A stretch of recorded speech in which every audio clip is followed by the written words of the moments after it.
tilting the scales away from these left brain abilities toward these right brain abilities. They are abundance, Asia, automation. Whew.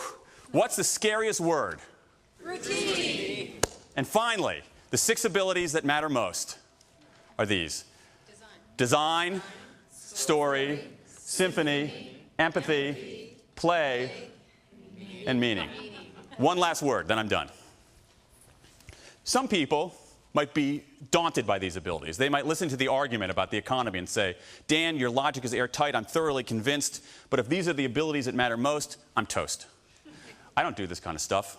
I think you're wrong. I think we all do this kind of stuff. I think these abilities are fundamental human abilities. They're part of what it means to be human. It's just that in the information age, the SAT age, the spreadsheet age, these abilities were never called out of hiding. They weren't in demand, and they're like muscles that have atrophied. We simply need to work them back into shape. The final thing that I want to say about this, it should make us optimistic, is this. These are things people actually want to do. They are things people actually want to do. They are things you don't need to coerce people into doing. They are things people do out of a sense of intrinsic motivation. Think about it. This weekend, you will have an accountant who's in her backyard painting. A portrait, landscape, right? That's design. You'll have a lawyer who's in his home office writing a screenplay, writing a novel, right? That's story. You'll have an engineer in a routine job who's tinkering in the basement trying to invent something, symphony.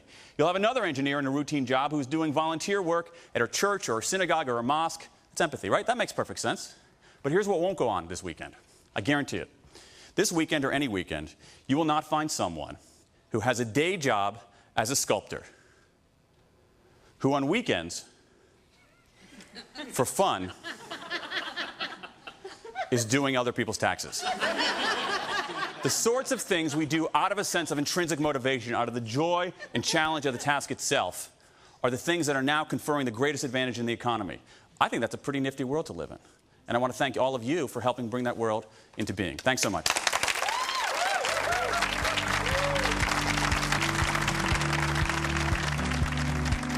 you.